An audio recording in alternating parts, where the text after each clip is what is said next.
Okay, can you see my screen? Yes, ma'am. Okay.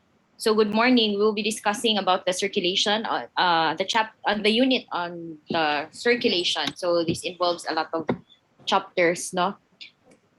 Okay. So basically, the functions of the circulatory system or the cardiovascular system are to transport the nutrients, waste products, and the hormones from the to the different parts of the to the different tissues or to the different parts of the body.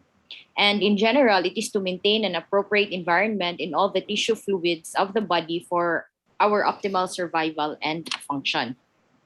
So the rate of blood flow through a tissue is controlled mainly in response to the need for its nutrients. So if the tissue needs more nutrients, more oxygen, then the blood flow is increased.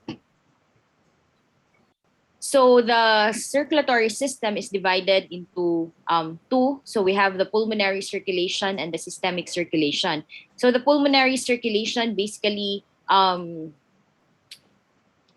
transports blood to the transports deoxygenated blood to the lungs for oxygenation.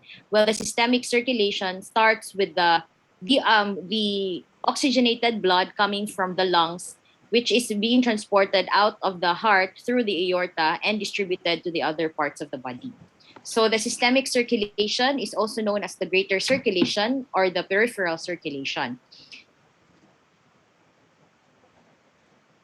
So we have different, the circulatory system is composed of, aside from the heart, it's composed of the different blood vessels. So the major blood vessels, we have the arteries, the veins, the capillaries.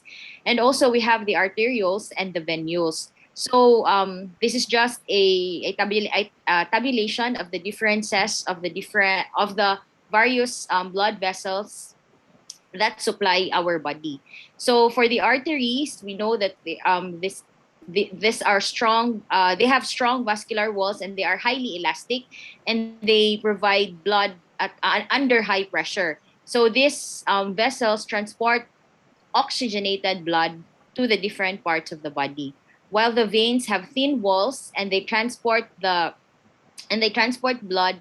So they transport deoxygenated blood back to the heart. So the arterioles are small branches of the arterial system, and they serve mainly as control conduits. So the capillaries are small vessels which have capillary pores wherein most of the function of the circulation occurs, which is the exchange of fluid, nutrients, and different substances between the blood and the interstitial fluid. So, and then basically the capillaries would connect your arteries and your veins. So the venules would collect blood from the capillaries and then coalesce to form big veins, and then which transport back blood to the heart. And importantly, the veins are major reservoir of blood. So of the 84% of the blood is in the systemic circulation, and about 64% is in the veins. 13% is in the arteries, and 7% is in the systemic arterioles and capillaries. So the heart contains about 7% of the blood, while the pulmonary vessels contain around 9% of blood. So in cross-section, if all the systemic vessels were put side by side, this would be the approximate total cross-sectional areas of the average human being. So notice that the capillaries have the greatest cross-sectional area, while in comparison to your arteries, the veins have bigger cross-sectional area, which could explain the large blood storage capacity of the veins. So because the same volume of blood flow must pass through each segment of the circulation each minute, so the velocity of blood flow is inversely proportional to the vascular cross-sectional area.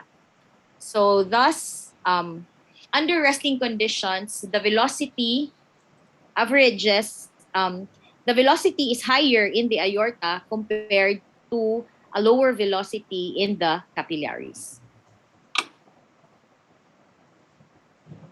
So this is the a figure showing the blood pressures in the different portions of the circulatory system.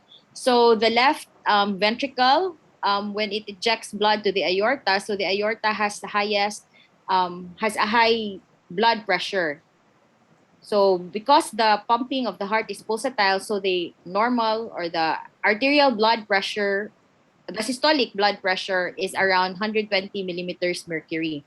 So as the blood is distributed towards the circulation, or to the systemic circulation, so the blood pressure lowers down. So as you can see from the aorta, where the um, blood pressure is around 120, as it goes down to the arterioles, the blood pressure reaches almost to zero in the veins. And low pressure when it reaches the right atrium. So by the time it reaches the termination of the superior and inferior vena cava, the blood pressure is around 0 millimeters mercury. So the pressure in the systemic capillaries varies from as high as 35 millimeter mercury near the arteriolar ends to as low as 10 millimeter mercury near the venous ends. But the average functional pressure in most vascular beds is around 17 millimeters mercury. So what are the basic theories of the circulatory function? So first is that blood flow to most tissues is controlled according to tissue need, as mentioned earlier.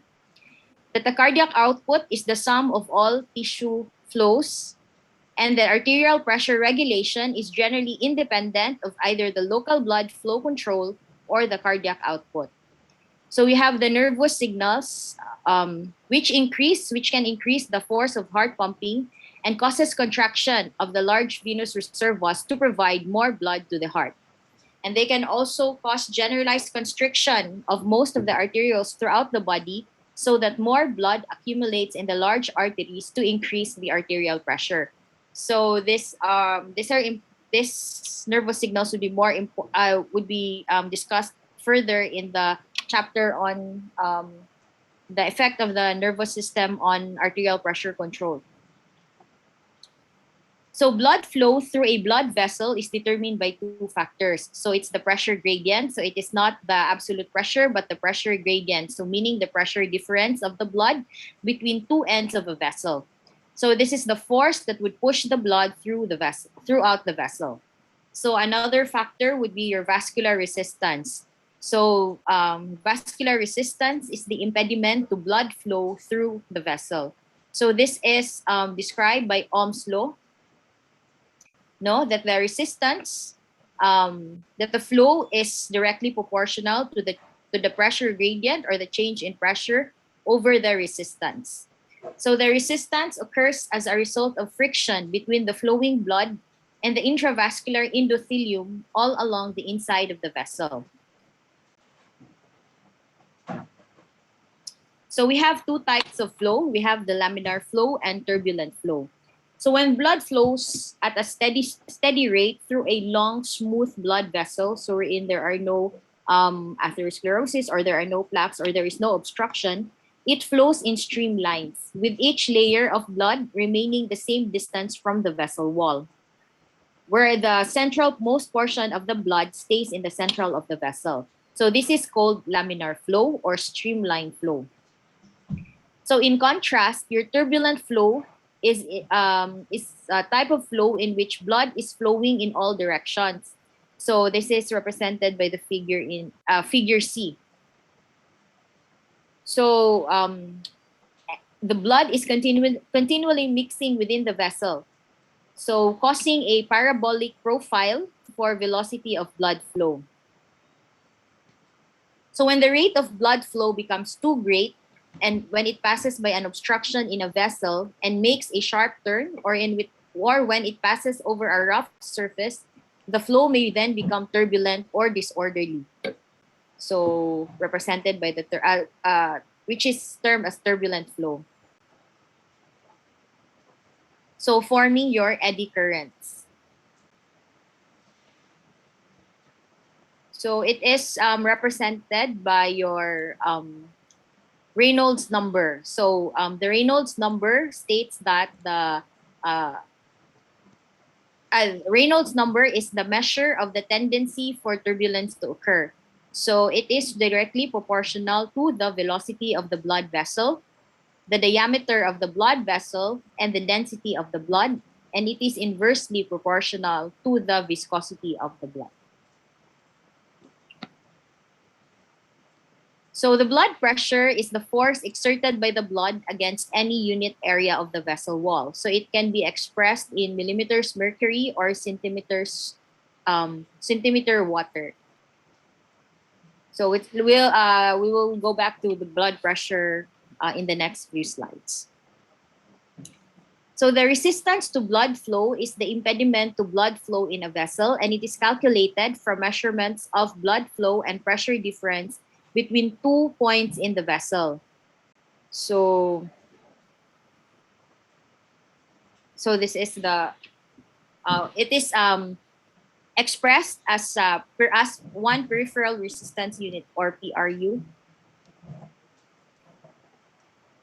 It is also expressed in centimeters gram second unit. Okay. So the total peripheral vascular resistance is the rate of blood flow through the entire circulatory system, and is equal to the rate of blood pumping by is equal to the rate of blood pumped by the heart. That is equal to the cardiac output. So in conditions in which all the blood vessels throughout the body become strongly constricted, the total peripheral resistance occasionally rises to as high as 4 peripheral resistance units. And if it's greatly dilated, it can fall to as low as 0.2 peripheral resistance units. So the next concept with regards to the circulation is conductance. So it is the measure of the blood flow through a vessel for a given pressure difference. So it is inversely proportional to your resistance. So the higher the resistance, the lower the conductance. So, one time na nag-order sa akin, guys, sabi niya ganyan, mag-order daw siya para lang sa... So, as shown here, so the farther away with the concentric rings of... no.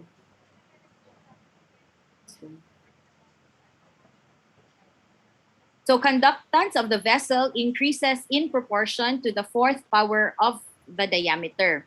So in accordance with the formula that the conductance is directly proportional to the fourth power of the diameter. So the concentric rings inside the vessels indicate that the velocity of flow in each ring is different from that in the adjacent rings.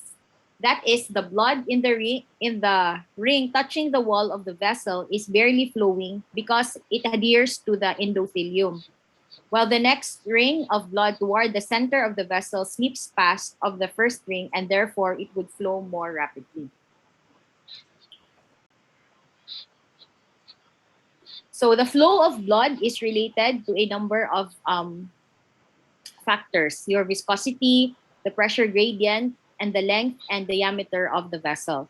So based on Poiseuille's law, so the rate of blood flow is directly proportional to the change in the pressure, the fourth power of the radius, and inversely proportional to the viscosity and the length of the vessel.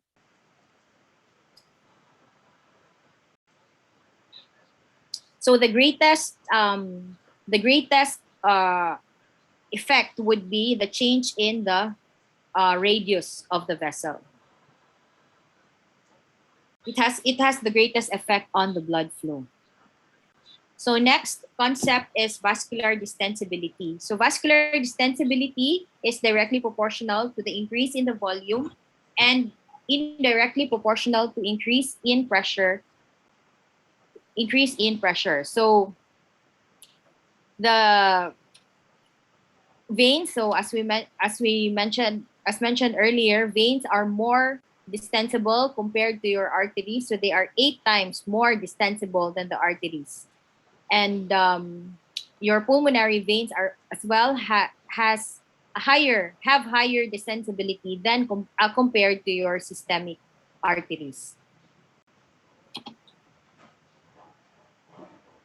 So next is vascular compliance or capacitance. So the compliance and distensibility are quite different. A highly distensible vessel that has a small volume may have far less compliance than a much less distensible vessel that has a large volume, because compliance is equal to distensibility times the volume. So vascular compliance is directly proportional to your increased volume and inversely proportional to the increase in pressure. So it is more important to know the total quantity of blood that can be stored in a given portion of the circulation. So we have the term delayed compliance. So delayed compliance means that the vessel exposed to increased volume at first exhibits a large increase in pressure, here as shown here in the figure. But progressive delayed stretching of your smooth muscles allows the pressure to return to normal over a period of minutes to hours. So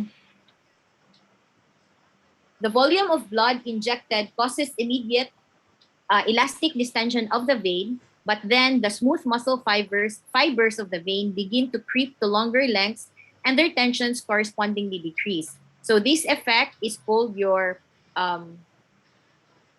which is a characteristic of all smooth muscle tissue, is called your stress relaxation, or which causes delayed compliance of the vessel. So this is the normal arterial pressure pulsation. So you have a slow rise to peak. So this would be your systolic pressure, and you have a incisura, and then you have your uh, diastolic decline. So your systolic pressure is the pressure at the top of each pulse. So the systolic pressure is the pressure the pressure measured during the time when the heart contracts. So when blood is ejected from the aorta, while the diastolic pressure is the pressure at the bottom of each pulse, which represents the pressure in between in between each heartbeat. So during the time where the heart relaxes for filling of blood. So the pulse pressure is the difference between your systolic pressure and your diastolic pressure. So how do we get your blood pressure? So one way of getting the blood pressure is through the auscultatory method, where you use a sphygmomanometer, which is placed at the upper arm of a patient, and where you inflate the so first you inflate the sphygmomanometer to a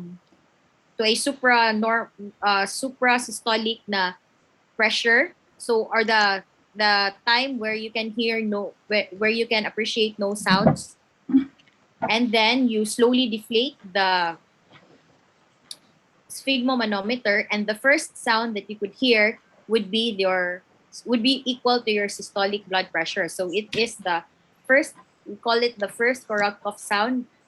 So that's the systolic blood pressure. And then you continue deflating the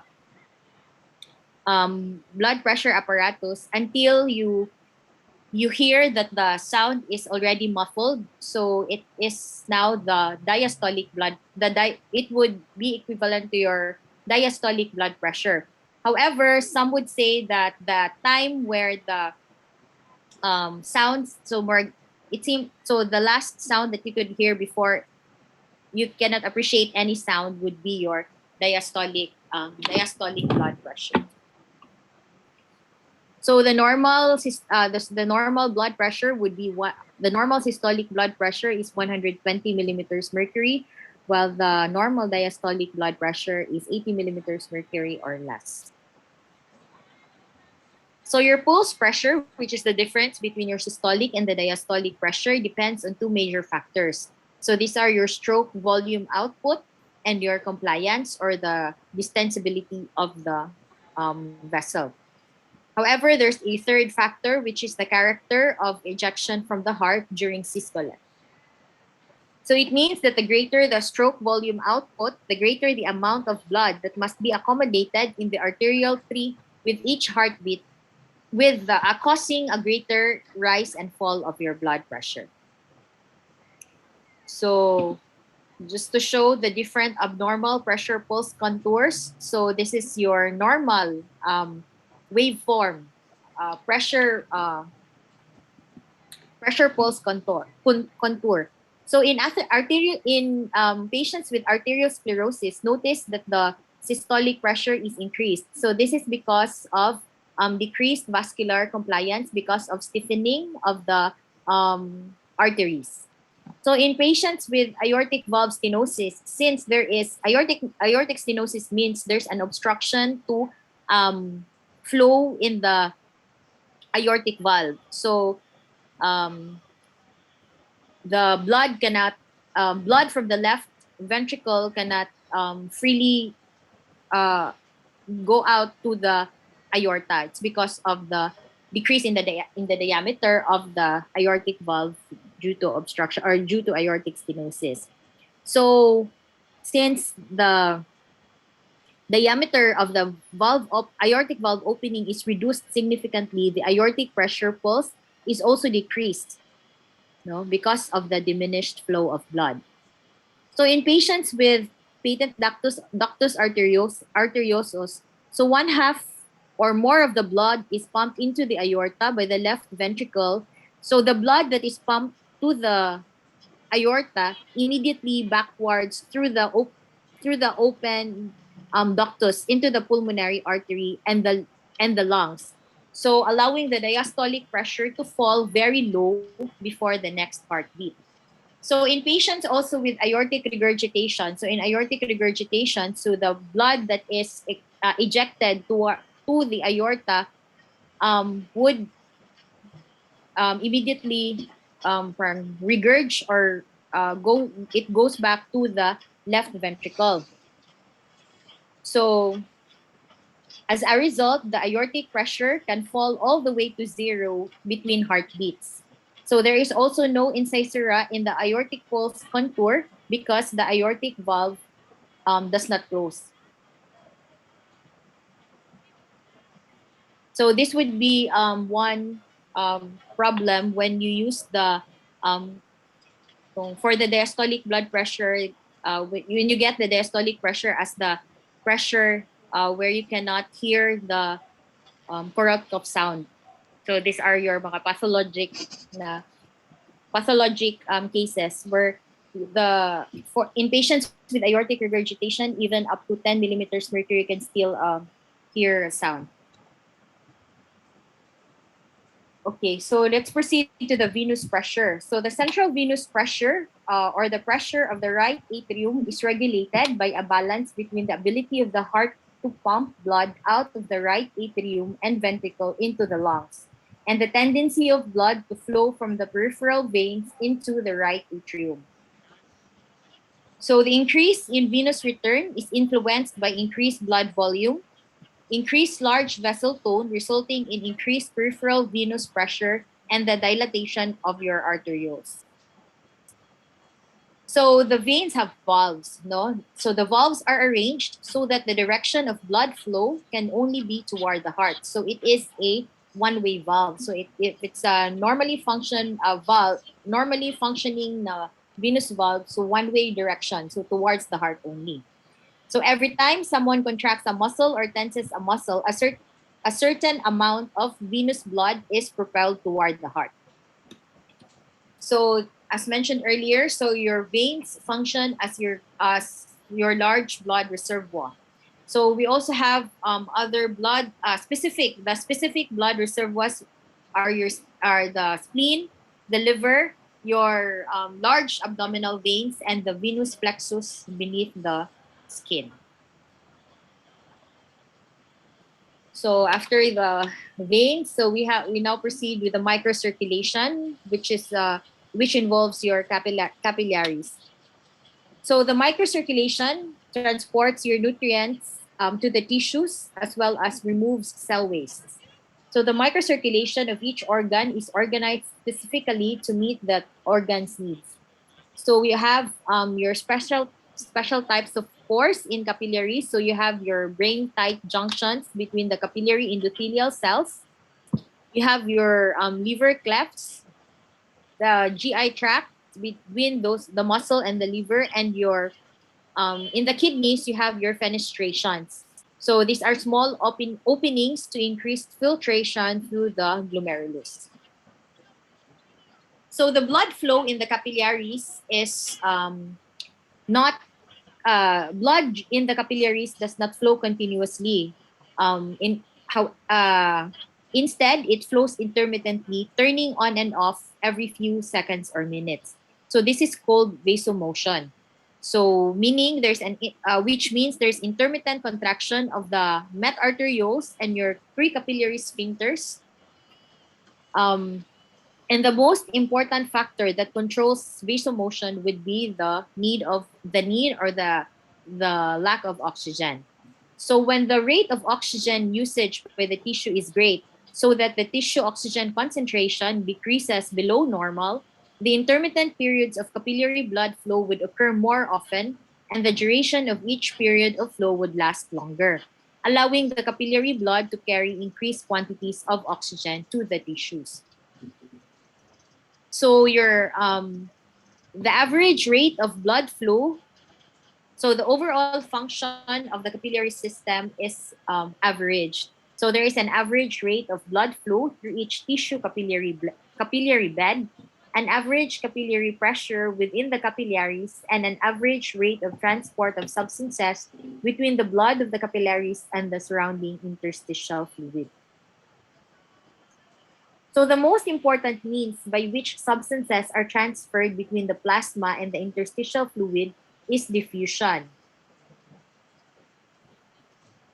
So as illustrated in this figure, showing that as the blood flows along the lumen of the capillary, tremendous numbers of water molecules and dissolved particles diffuse back and forth through the capillary wall, providing continual mixing between the interstitial fluid and the plasma. So diffusion results from thermal motion of the water molecules and dissolved substances in the fluid, with the different molecules and ions moving in one direction and then another bouncing randomly in every direction. So your lipid soluble substances diffuse directly through the cell membranes of the capillary endothelium, while your water soluble, non-lipid soluble substances would diffuse through the intercellular pores. So the filtration across the capillaries is determined by the hydrostatic and colloid osmotic pressure, as well as the capillary filtration coefficient. So we have the so these are your Starling forces. So we have the hydrostatic pressure forces fluid and its dissolved substances through the pores into the interstitial spaces, while your colloid osmotic pressure causes the plasma proteins to cause fluid to move into the blood. So the capillary pressure tends to force fluid outside of the blood, so into the interstitium, while the interstitial fluid pressure tends to force fluid inward to the to the blood. Or in the capillary plasma, colloid osmotic pressure tends to cause osmosis of fluid inward, within the within the vessel, while the interstitial fluid colloid osmotic pressure tends to cause osmosis of fluid outward, so toward the interstitium. So the sum of this, so this is calculated. So the net filtration pressure, which is the sum of the forces, is calculated using this formula. So if the net filtration pressure is positive, it means that there is net fluid filtration across the capillaries.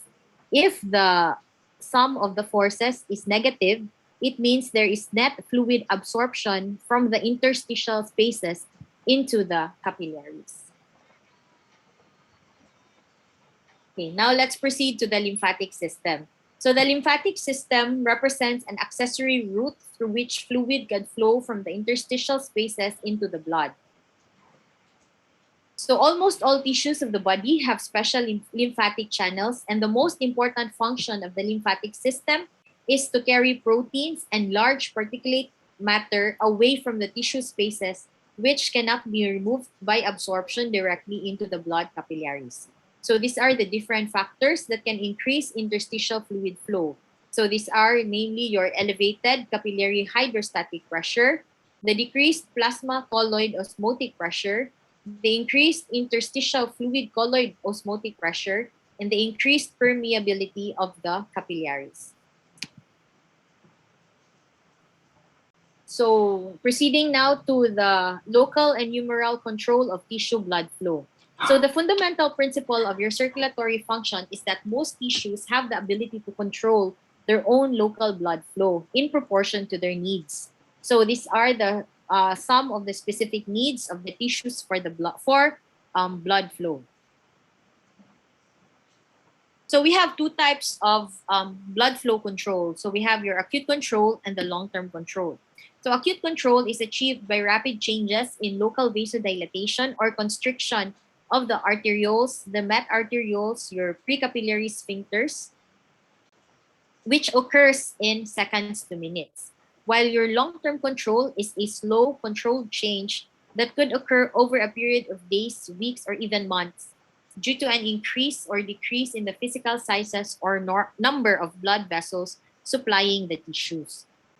So for the acute control, we have two theories. So we have the vasodilator theory and your oxygen lack theory. So the vasodilator theory states that the greater the rate of metabolism or the less oxygen that is available to a specific tissue, the greater the rate of formation of vasodilator substances. And one of the important vasodilators that has been implicated is adenosine. So in this theory, your different vasodilator substances are released from the tissue because in response to oxygen deficiency. So on the other hand, your oxygen demand theory or your nutrient demand theory um, states that in the absence of adequate oxygen, the blood vessels would relax and therefore they would naturally dilate. So increased utilization of oxygen in the tissues as a result of increased metabolism would theoretically decrease the availability of oxygen to the smooth muscle fibers in the local blood vessels, and this decreased availability would cause local vasodilatation, thereby increasing blood flow. So how do we then regulate your how do we then regulate blood flow during changes in arterial pressure? So we have two theories also. We have the metabolic theory and the myogenic theory. So a rapid increase in arterial pressure causes an immediate rise in blood flow. However, within less than a minute, the blood flow in most tissues would return to normal, even though the arterial pressure is kept elevated. So this is called autoregulation. So metabolic theories, in the metabolic theory, the arterial pressure when the arterial pressure becomes too great, the excess flow provides too much oxygen and too many other nutrients to the tissue and washes out the vasodilators released by the tissues. These nutrients, especially oxygen and the decreased levels of vasodilators, causes the blood vessels to constrict, so thereby returning blood flow to nearly normal despite the increased pressure. So in the myogenic theory, when high arterial pressure stretches the vessel, this causes a reactive vascular constriction that reduces blood flow nearly back to normal. Conversely, at low pressures, when the degree of because of the stretching of the blood vessels. So conversely, at low pressures, the degree of stretch of the vessel is less, so that the smooth muscle is relaxed, reducing vascular resistance and helping the pressure to return back to um, normal. So for the long-term regulation of blood flow, so it is caused by changes in tissue vascularity, or um, there is angiogenesis, or the formation of new blood vessels, the role of oxygen, and your vascular endothelial growth factor. So remember that vascularity is determined by maximum blood flow, not the average need. And we also have the development of your collateral circulation, especially in um, cases where there is obstruction. So now we proceed to the nervous regulation of the circulation and the rapid control of the arterial pressure. So it is the regulation of arterial pressure is um, by the autonomic nervous system. So you have your sympathetic. The most important is the control given by your sympathetic nervous system, because the parasympathetic nervous system controls mainly your heart function. So the sympathetic nervous system innervates. There's a sympathetic innervation of the blood vessels, the heart, and the vasoconstrictors and the sympathetic vasoconstrictor system. So one of the most important function of the nervous control of the circulation is its capability to cause rapid increases in arterial pressure. Thus, the following changes occur to increase arterial pressure. So most arterioles of the systemic circulation are constricted. The veins are especially strongly constricted, and the heart is directly stimulated by the autonomic nervous system, enhancing cardiac pumping. So as mentioned, so remember that the control of the nervous system is rapid. So the rapidity of there are different reflex mechanisms for maintaining the normal arterial pressure. So you have your baroreceptor reflex. So this is initiated by your stretch receptors called your baroreceptors, or your presoreceptors, which are particularly abundant in the carotid sinus and the wall of the aortic arch. So your aortic baroreceptors operate at arterial pressures 30 millimeter mercury higher than your carotid baroreceptors. So this baroreceptor reflex mechanism readjusts the blood pressure toward normal when the blood pressure is increased. So they respond rapidly to change in arterial pressure. So after the baroreceptor signals have entered the nucleus tractus solitarius of the medulla, the secondary signals would inhibit the vasoconstrictor center of the medulla and excite the vagal parasympathetic center. So the net effect would be vasodilatation of the veins and the arterioles, and causes decreased heart rate and contractility of the heart, thereby decreasing the arterial pressure. So one of the long-term mechanisms that can employ that is in action in the body to control the blood pressure is the renal body fluid system. So the two determinants of the long-term arterial pressure are the degree of pressure shift of the renal output curve for water and salt, and the level of water and salt intake. So in the renal blood body fluid system also, so the increase in the fluid volume can cause elevation in the arterial pressure by increasing the cardiac output or total peripheral resistance, as you can see in this figure. So if there's increased extracellular fluid volume, it causes an increase in the total blood volume, leading to increased mean circulatory filling pressure. So this increased fluid volume, increased blood volume causes an increased venous return of the blood to the heart, thereby increasing the cardiac output.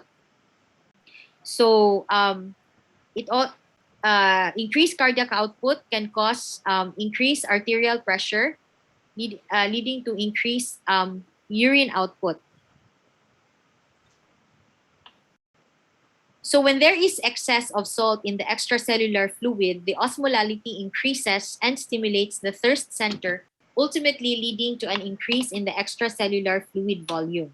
And the increase in the osmolality stimulates the release of your antidiuretic hormone, leading to retention of fluid and increased extracellular fluid volume. So this causes increased blood pressure, increased arterial pressure. So for chronic hypertension is caused by impaired renal fluid excretion. So if the mean arterial pressure is greater than 110 millimeters mercury, patient is hypertensive. So the severe hypertension is having a map of between 150 to 170 millimeters mercury. So the lethal effects of hypertension are caused in three ways. So first is an excess workload on the heart, which leads to early heart failure and coronary heart disease. And it also one of the long-term effects, it damages the brain, followed by death of parts of the brain through your increased risk for stroke. And it also causes injury to the kidneys, producing renal destruction and ultimately kidney failure. So it is very important. So that's why it's very important to control blood pressure and to um, especially to control the blood pressure, especially in patients who are still young. So for the role of the renin-angiotensin system in the blood pressure control is shown in this figure. So if there is decreased arterial pressure, renin is released in the kidneys. So it is substrate. The renin becomes a substrate for and angiotensin 1 is converted to your angiotensin 2 by your converting enzyme, which is seen in the lungs. And the effect of angiotensin 2 causes renal retention of salt and water, as well as vasoconstriction. So together, this increases your arterial pressure. So it can directly act on the kidneys to cause salt and water retention, and it can also cause it also indirectly causes the adrenal gland to secrete aldosterone, which causes the retention of both salt and water.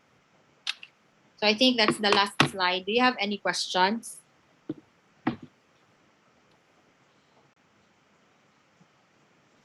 Excuse me, Doc. Good morning. This is Vince. I'd just like to ask Doc if the bulk of the where you'll be getting your questions, which book is your reference, pa, Doc? Gaiton. Okay, Gaiton, Doc. For Ganong, Doc, will you be getting also from Ganong or just Gaiton, Doc? We'll also be getting from Ganong, but almost the same naman sad sila. Okay, Doc. Thank you, Doc. So we'll just read more on Gaiton, Doc. Thank you, Doc. Yeah.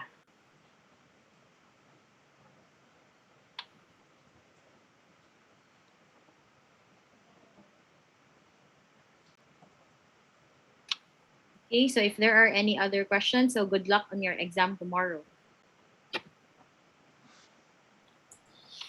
Thank you, Doc. Okay. Thank you, Doc. Thank you, Doc. Thank you, Doc. Thank you, Doc.